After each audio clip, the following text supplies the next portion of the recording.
Have you ever noticed your dog doing something so small, like stretching when they see you, licking your feet, or curling up against you all night? What if I told you these little things aren't random at all? They're secret messages. Some are pure love, while others could be silent cries for help or even signs of hidden pain. After studying dog behavior for over 20 years, I'm about to reveal the truth behind each of these tiny actions. And once you know, you may never look into your dog's eyes the same way again. So let's get started, and the last one will surprise you. Kicks like a UFC fighter. Have you ever noticed your dog kicking like a UFC fighter right after doing their business? Believe it or not, they're not trying to cover anything up. What they're really doing is leaving a message for the whole neighborhood. Those paws actually have special scent glands that release pheromones every time they scratch the ground. It's like your dog's personal Instagram story, but instead of photos, it's all about smell. Other dogs passing by can't read this scent post and instantly know your dog's age, sex, and even their health status. So next time your pup kicks up the grass, remember, they're not making a mess. They're showing the world, I was here and I'm awesome. Sniff butts. All right, let's talk about the most awkward dog behavior ever, butt sniffing. Believe it or not, this isn't random or rude. For dogs, a butt is basically a LinkedIn profile. With just one sniff, they can learn another dog's age, mood, health, diet, even relationship status. Those anal glands release powerful chemical signals that tell an entire life story in seconds. Think of it as small talk, but way more efficient. Dogs can even remember a scent for years, so a single sniff is like bookmarking a profile for later. Next time your pup dives nose first into another dog's rear, don't be embarrassed. They're not being rude, they're gathering valuable intelligence. Lick you. Well, there are 3 big reasons: love, grooming, or you just taste like bacon. And honestly, it's usually all 3. But here's the crazy part: licking actually releases endorphins in your dog's brain. That means they're literally addicted to kissing you. From birth, mother dogs lick their puppies to clean them and show affection. So when your dog licks you, they're treating you like their oversized, slightly hairless puppy. The salt on your skin? Delicious bonus. And don't forget, licking gets your attention, whether you react positively or not. On top of that, it's a submissive gesture, a way of saying, you're the boss. So every single lick is your dog's way of saying, I love you, you're in charge, and hey, you taste pretty good. Destroy things. Ever come home to a destroyed couch and think your dog was getting revenge? The truth is way sadder. That chaos isn't spite, it's a panic attack. Dogs with separation anxiety literally lose their minds when you leave. Chewing actually releases calming chemicals in their brain, so when they tear up your shoes or your sofa, they're basically self-medicating. Most of the destruction happens in the first 30 minutes after you leave, when their anxiety peaks. And notice how it's usually your stuff they go for. That's because your scent is strongest on it. Destroying it is their desperate way of feeling close to you. Heartbreaking, right? The fix isn't punishment. It's exercise, mental stimulation, and puzzle toys.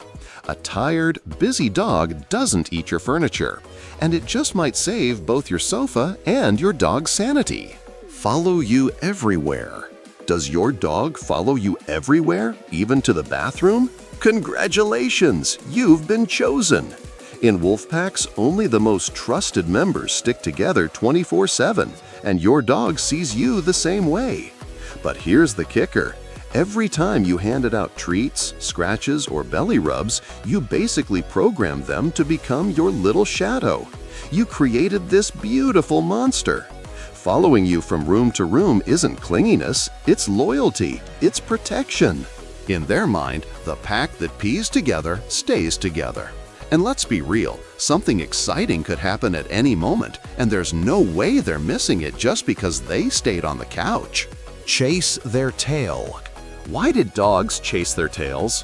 For puppies, it's simple. They're basically drunk on life and think it's hilarious. But for adult dogs, it's usually boredom. Think of it like humans scrolling social media for 3 hours. Pointless, but oddly satisfying. Sometimes they don't even realize the tail is attached to them. Object permanence? Not their strong suit. But here's the serious part. Obsessive tail chasing can signal anxiety, OCD, or even seizures. If it's just occasional and playful, no worries. They're entertaining themselves with the best toy ever, one that's always attached. Honestly, if you had a toy on your butt, wouldn't you play with it too? Excessive paw licking. That's your dog's way of waving a red flag. Occasional licking is normal grooming, but constant licking usually means something's wrong. It could be allergies, cuts, or even anxiety.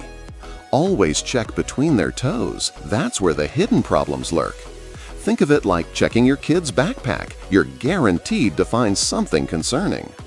Environmental allergies can make paws itchy after walks, while food allergies cause chronic inflammation. Anxiety-driven licking can spiral into hot spots and infections. And don't forget, winter salt, summer heat, and hidden thorns turn paws into a battlefield. If your dog's feet smell like corn chips, that's bacteria. Bottom line, your dog can't say, "My feet hurt," so they show you by obsessively licking. Pay attention, their paws are talking. Dogs dig. Why do dogs dig? Well, there are 5 big reasons: hiding treasure, cooling off, nesting, escaping, or just pure joy. If your yard looks like a minefield, congratulations, your dog is living their best life. Terriers were literally bred to dig for vermin, so for them, it's in the DNA. Pregnant or even just instinct-driven dogs will dig imaginary nesting spots. Hot dogs dig to make themselves a cool dirt bed. Bored dogs? They dig for entertainment. And then there are the treasure hoarders. They bury toys, forget where they put them, and end up digging everywhere like little doggy archaeologists. Digging also feels good. It's stress relief. But if your pup is focused on the fence line, they're not redecorating, they're planning a prison break. Time to check what's on the other side that's got them so curious. Eating grass. Here's the truth. They don't eat grass because they're sick. They get sick because they eat grass. For most dogs, it's about fiber, boredom, or simply they like the taste. Basically, your dog is making themselves a salad. Weird, but usually harmless. Only about 1 in 4 dogs vomit afterward, so it's not primarily about upset stomachs. In the wild, dogs eat the stomach contents of prey, which includes plants and grass, so this could be an ancestral habit. Some dogs even get picky, choosing only certain blades like they're shopping at Whole Foods. If it's occasional, don't worry. But if it's obsessive, it could mean their diet is missing something important. Bottom line, a little grazing is normal, but if it turns into a lawnmower obsession, it's worth checking in with your vet. Roll on their back. Especially right after a bath? Simple, they hate your expensive dog shampoo. Rolling in garbage or grass is their way of saying, "I'm not Lavender Breeze, I'm Wolf, fear me." But there's more to it. Dogs have scent glands along their spine, so rolling helps spread their own scent while picking up new ones. Think of it like changing cologne. And here's the gross part. Dead things and poop? Extra attractive, because those strong smells mask their natural predator scent. That's an ancient hunting technique. So when your freshly bathed pup dives into the grass, they're not trying to spite you. They're trying to smell normal again. Your idea of clean is their idea of offensive. For your dog, rolling isn't rebellion. It's 10,000 years of evolution.